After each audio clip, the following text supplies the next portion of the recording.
Hey y'all, welcome to my channel. I know it has been a couple of months since I've last made a long form video. Happy New Year and happy Tuesday, or whatever day it is that you are watching this video. So today I am going to talk about things that you should do, and I made a video similar to it a couple of months back when I was maybe like 3-4 months into this business. Now I'm officially 7 months into real estate, and the other day a good friend of mine asked me, well, she told me that she's gonna get into real estate, and I was so excited for her, because once you get that little seed, that little idea to do it, I say go for it. Of course, do your research, save a lot, at least up. I've heard 6 months, up to 6 months. I say save up to a year, because you really don't know how things are gonna play out for you. But that's what this video is for, okay? That's what this video is for. But it is better to be safe than sorry. So definitely save at least up to a year. 6 months minimum, a year at the very, well, I don't know, whatever you want to do, but I say save up to a year, or have a year's worth of like your bills paid or whatever, so you don't have to stress and worry about it if you don't start bringing an income right away, right? Okay, so let's get into this. So my friend the other day told me that she is thinking about getting into real estate, and she just wanted my advice, how things have been going for me, what I've been doing, and yada yada yada. Again, I'm super excited for her, and I do hope that she does get into the program. And here is the advice that I have for anyone thinking about going into real estate, or is already in real estate, or maybe is like has been in real estate but is not really generating any income right now. I want you to ask yourself, what are you doing every single day to find clients? Because literally, I see people on TikTok, no one that I know personally, but I've seen videos on like TikTok and Instagram where the girlies are talking about making $750,000 in 3 months. 3 months, within 3 months of them getting their license. So here is the advice that I have for you if you are just thinking about getting your license. And this is what I also told my friend. The very first thing that you are going to do is find a program. I don't know that it matters what program that you do, because I mean, I went to Gold Coast, but I really don't feel like the program teaches you how to find clients. I was not taught how to find clients. Yeah, my professor dropped little hints here and there, but they didn't really teach you how to prospect, and prospecting is how you're going to make money. So you cannot be afraid to talk to people, and that's what I'm starting to figure out. Like, I like to call myself an introverted extrovert, because sometimes I can be extroverted, but it's like I have to mentally prepare myself to be extroverted. I prefer to, you know, be at home or be by myself and just, you know, just chill. But you can't do that going into real estate without having, like, I guess, friends and family that's already ready to sell and buy, especially if you're young, right? Okay, so what I would say is just find a program to get into. You can do research on that if you want. I don't know that it makes a difference, but find a program. When you get into the program, your main focus should be passing the class exam and then passing your state exam. I would recommend going on YouTube and listening to YouTube channels that's specifically for prepping you to pass your state exam. I use 3 channels, and if I can link them and in the description, I will. I sent them to my friend. One of them is Prep Agent. Another one, his name is like D something, and then the last one is I think her name is They Call Her Maggie, or They Call Me Maggie, something like that, right? So I would listen to those, and I didn't do this during, because I didn't know, but once I finished the program and I passed the class exam, I set up my my state exam, I started listening to those YouTube channels with everything that I did. Cleaning, driving, right before bed, like I was listening to it all day. Forget music. I didn't even know what music was for 2 weeks. For 2 weeks straight, that's what I listened to. And I would test myself too. Like when I would hear the question, I would say the answer and see if I would get it right. Because I was like, I'm not taking this test again. I mean, I would if I had to, but I didn't want to.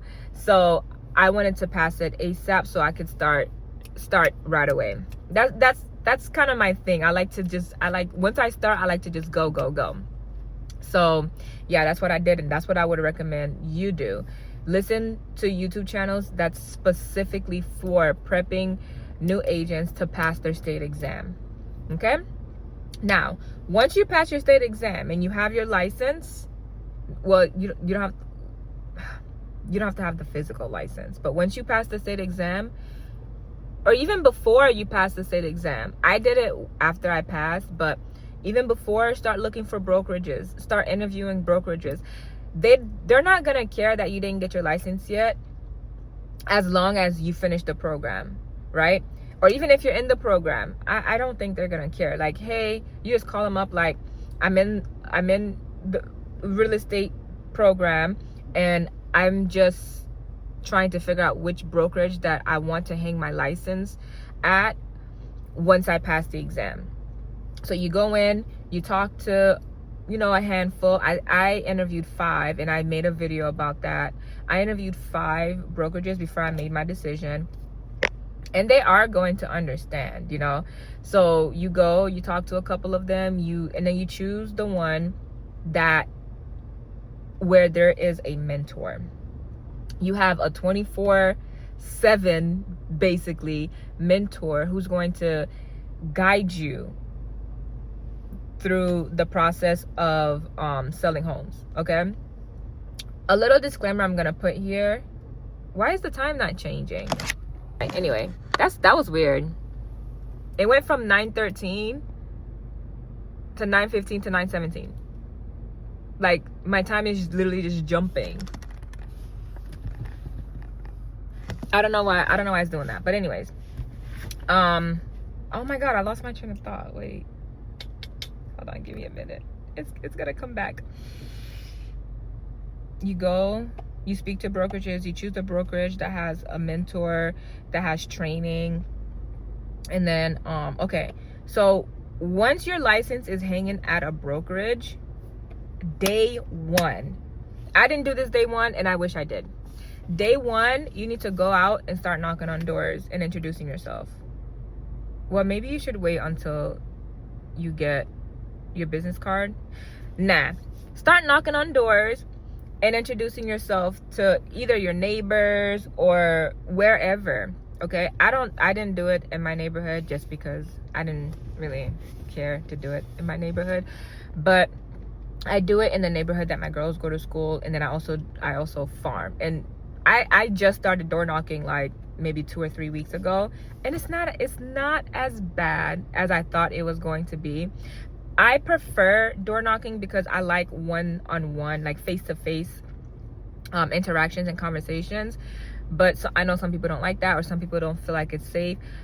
I didn't think door knocking was safe at first, especially because I'm doing it by myself and I'm a woman and I'm kind of skinny, so and I haven't gotten any like weird vibes off of anyone where I feel unsafe, so. And not to say that that would never happen. Well, it's not gonna happen to me, but not to say that can't happen, because it is possible. But that's also why you need to be mindful of the neighborhood that you choose to go door knock. Don't go door knock in a neighborhood that don't look safe. If it looks kind of funky, don't go there. Yeah, so door knock, start introducing yourself to people. If you don't have business cards yet, just say, I'm a local realtor, I just got my license, I just wanted to come and introduce myself to you guys because you're probably going to see my face a lot in this area. Whatever comes to mind when you're door knocking. And then once you get your business card, what you can do, this is what I do. I already have business cards, so I give them my business card already anyway. But what I do is every door I knock on and I speak with someone, I make a note of where I am and the house number, and then I write a handwritten note as soon as I get home, drop it off in the mail 2 to 3 days later.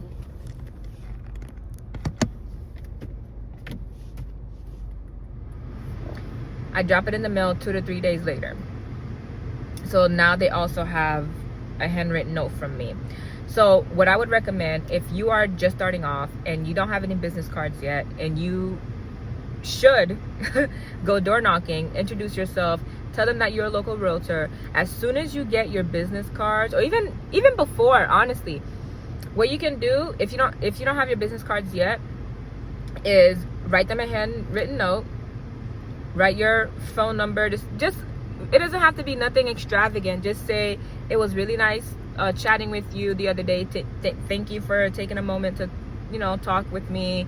It was nice meeting you, blah blah blah, whatever, right? Write your number on the bottom, sign it, and send it off. Once you get your business card, you can also send it, but with something else, like with another handwritten note or whatever. Just be creative. And I would say follow up every 2 to 3 months. Personally, I'm doing it, following up every 2 months after my handwritten note. But I say 2 to 3 is kind of the sweet spot, because you don't want to go too long without following up with them and then they forget about you. You want you to be at the back of their mind. If someone says, hey, do you know a realtor? They're going to recommend you. If someone says, oh, I'm thinking about selling my house, they're going to recommend you. If someone says, we need to buy a house, we need to upgrade, we need to downsize, this and that, they're gonna recommend you, because you're the realtor that was always in their face. You're the one that was always reaching out to them. You're the one that was always checking up on them, and things like that. You can send them postcards. You can send them little seed packets for spring. There's so much that you can do that's very cost effective, that will keep you at the forefront of their mind when it comes to recommending you. And that's where you start to see success, because once you continue to make and develop connections and relationships with people, and they're like, okay, well, this is what she does,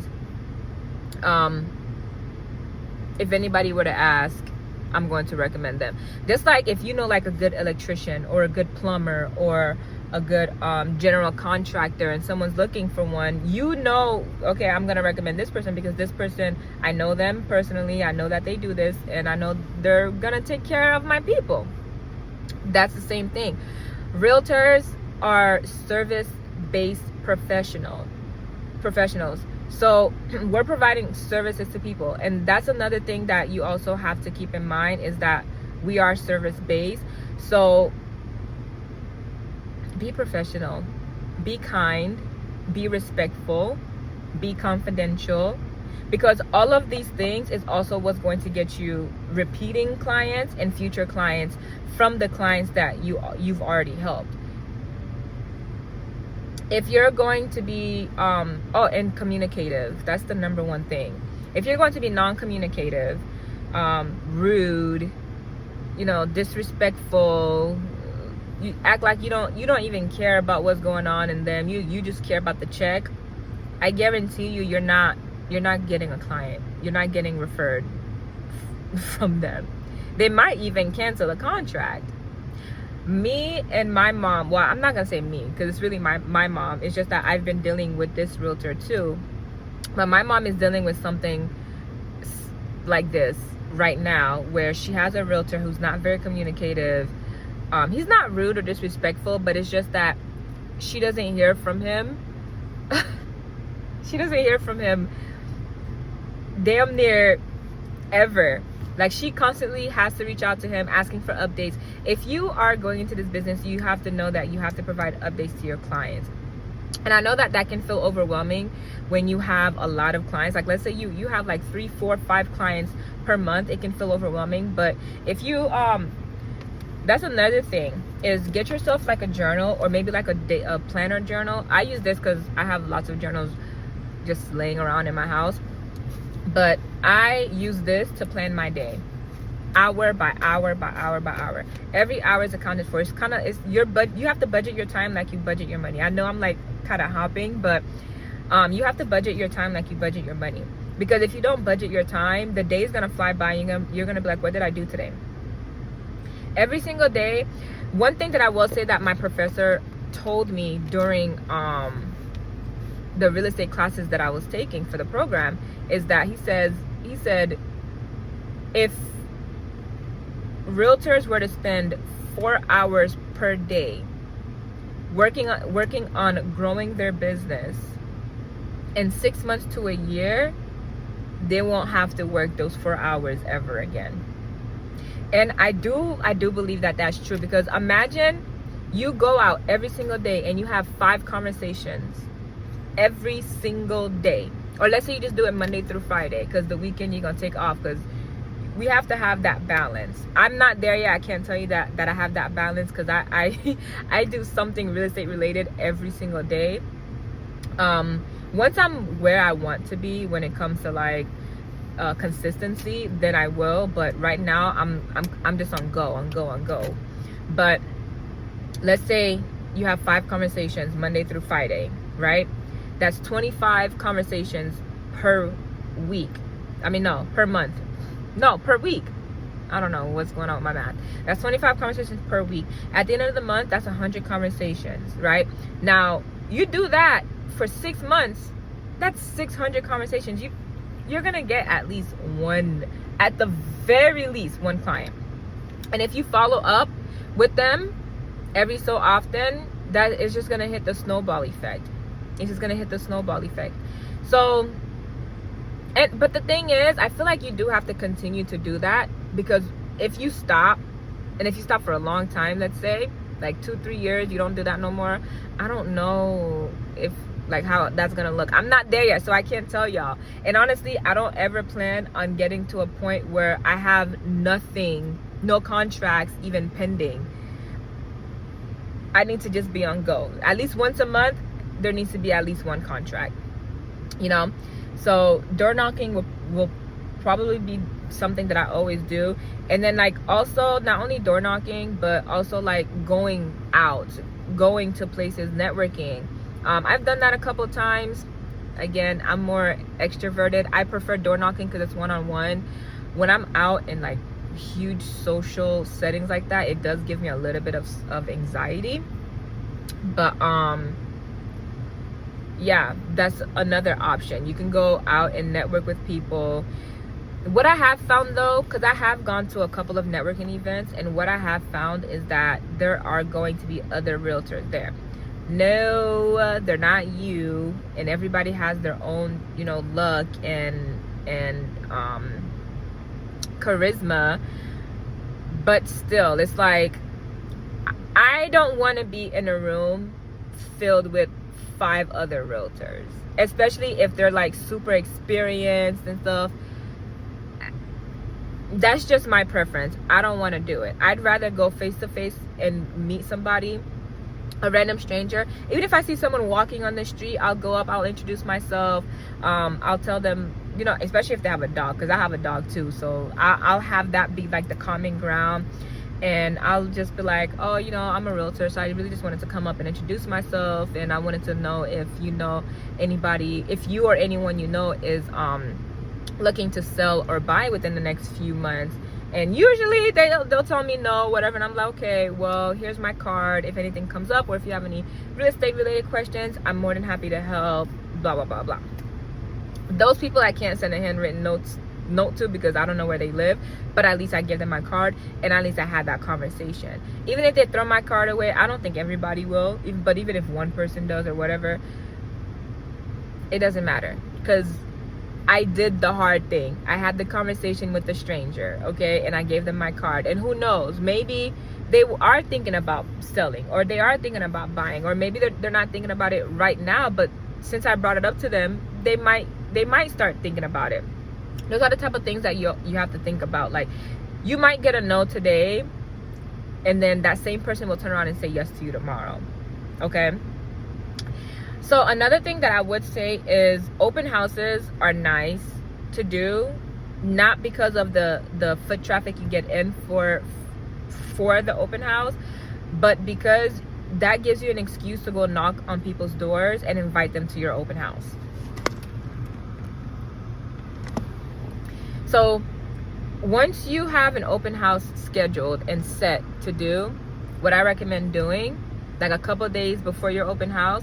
So let's say you have your open house Saturday and Sunday, Thursday and Friday, and depending on what time you have it, maybe like Saturday before the open house, go around the neighborhood and invite the neighbors. You're gonna get nosy neighbors who want to come in and check out the house. They're probably comparing it to how their house looked, and if they know how much they have it listed for, they might start thinking like, okay, they have their house listed at 1.1 million.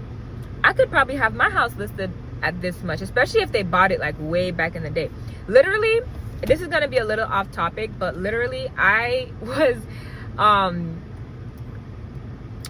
pulling up addresses to do my handwritten notes for the people that I door knocked. I saw a house that was bought in 1970 something, right? They bought it for $8,000. $8,000. You know, I never really, it's like I never really grasped when people would say, oh, you know, back in the 70s and the 80s you could buy a house for like $1,000, $2,000. It's true. It's literally true. I came across it firsthand. Yes, this person bought their house for $8,000 and it is now worth over $500,000. I mean, granted, you know, homes build equity and that's just how it goes. But yeah, I just thought that was insane. It's worth over $500,000.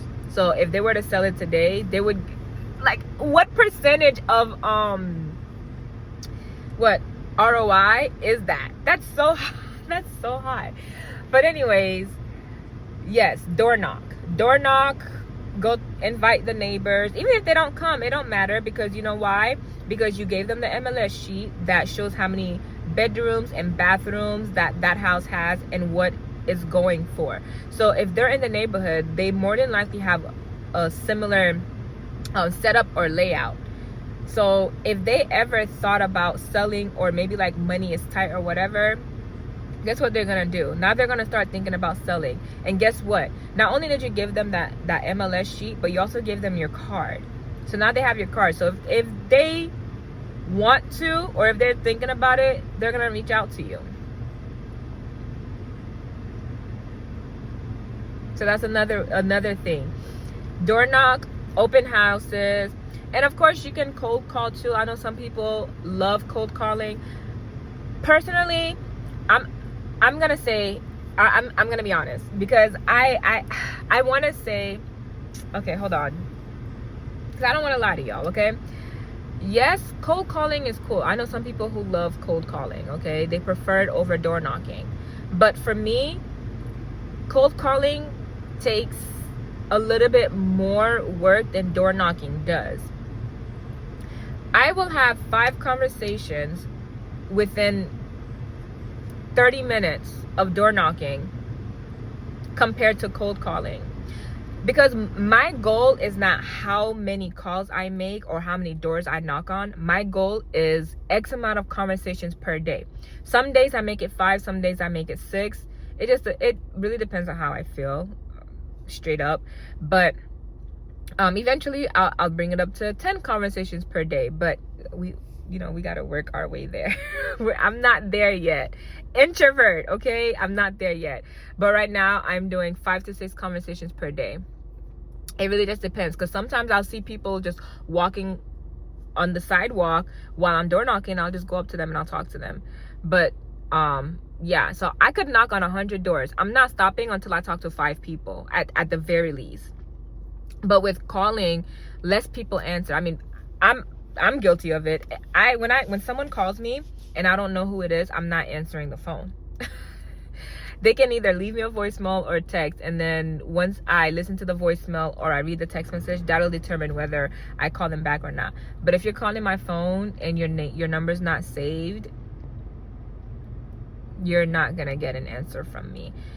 So I do find that it takes a longer time for me to get that 5 conversation when I cold call than when I door knock.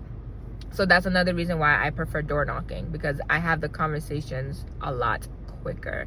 There's someone there and I want to go introduce myself because he's like out, but I'm making this video, so maybe I should I? Yeah, I'm gonna pause this video. Hold on. He literally got back in his car and started driving away as soon as I was like grabbing my business cards to go out, so I missed him, but it's fine, whatever. But yeah, I kind of lost my train of thought, so I'm gonna end the video here. If y'all have any questions or anything like that, you can put them in the comments and I'll do my best to answer y'all. I may make a video answering it. I may just reply to it depending on what it is. But yeah, if you're a new realtor going into this, you have to go in and start hustling ASAP if you want to make money ASAP, okay? That's because if you don't, you're just gonna be sitting and running through your savings and you're not gonna make any money. You want to make money ASAP going into this, you need to hustle ASAP going into this. Hustle for your first year. Go out, talk to people, meet people, let people know who you are and what you do.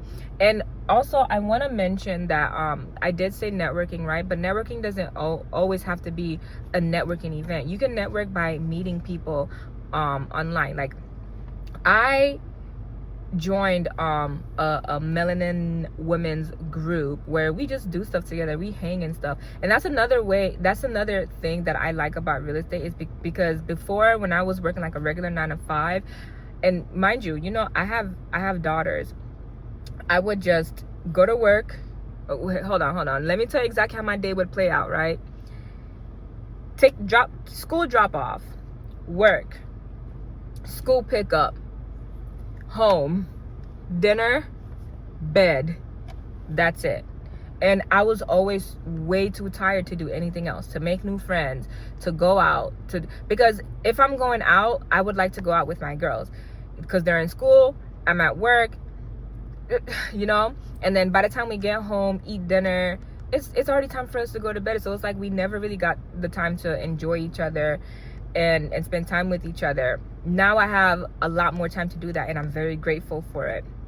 Because while they're in school, I'm out there prospecting. I'm talking to people. I'm building relationships. I'm making connections. And there are times where I take my daughter, well, my youngest daughter, because my oldest is like, heck no, I'm not gonna go talk to strangers. But there are days where I'll take my youngest daughter with me to go door knocking, because I do think it's important to start for her to see me do that, because once I start reaping the benefits to that, she's going to see, okay, well, she didn't just sit and it just came to her. She went out there and got it. So and that'll help them with their business, with their work ethic once they get older. Mostly, I want to say mostly her, but my daughter knows that my oldest daughter knows that I do this. So I'm sure like she's gonna be like, okay, well, this is all coming in because she went out there and she got it, she found the business. So doing this not only gives me time to spend more time with my girls, but it also gives me time to be able to spend with other people, with other women, and build healthy relationships and connections. Because before, I just used to know my family. I was gonna say my family and my kids, but my kids are my family. I would hang out with my sisters and stuff, and I'm turning 32 this year. So where am I gonna go where would I go to make friends? I mean, you can make friends anywhere, but I was not going out. And then, I mean, I've made friends at work before, but the last position that I was in, it wasn't remote, but it's like, it wasn't a traditional office job. Like, we all worked in different states, and the only time we really met up is if we're both and we had to travel, like if we all traveled to the same state or whatever, which would happen sometimes. So yeah, this is giving me an opportunity to make connections and build relationships. And that's another way of networking. Like, you don't have to go to network specific events. You can just find little groups to join, figure out what you're into, your hobbies, I like to crochet, so I join crochet Facebook groups, and I'll post my projects on there. I love talking about mindset and psychology, so I've joined those groups too. And anytime I make a video about mindset or psychology or whatever, or wealth, I'll post it on there. And that's kind of how I'm also building my platform too. Because I'm not just a realtor, I'm also a mom, I'm also an artist, I'm also I love talking about psychology and mindset. Like, there's depth to me. And that's one thing that I would say, like, once you make the decision to pivot into entrepreneurship, it's not even just about real estate. Entrepreneurship, like, you have to show people some sides of you, like not just one side, but some sides, because people buy people before they buy a brand. And I'm sure big brands can attest to this, because how many people was boycotting the big brands because of what was going on in 2024. My phone overheated and shut off, so I'm gonna end this video here, and I have somewhere to go anyway. But yeah, like, comment, subscribe, share, whatever. I hope you enjoyed this video, and I will see you in my next video. Bye.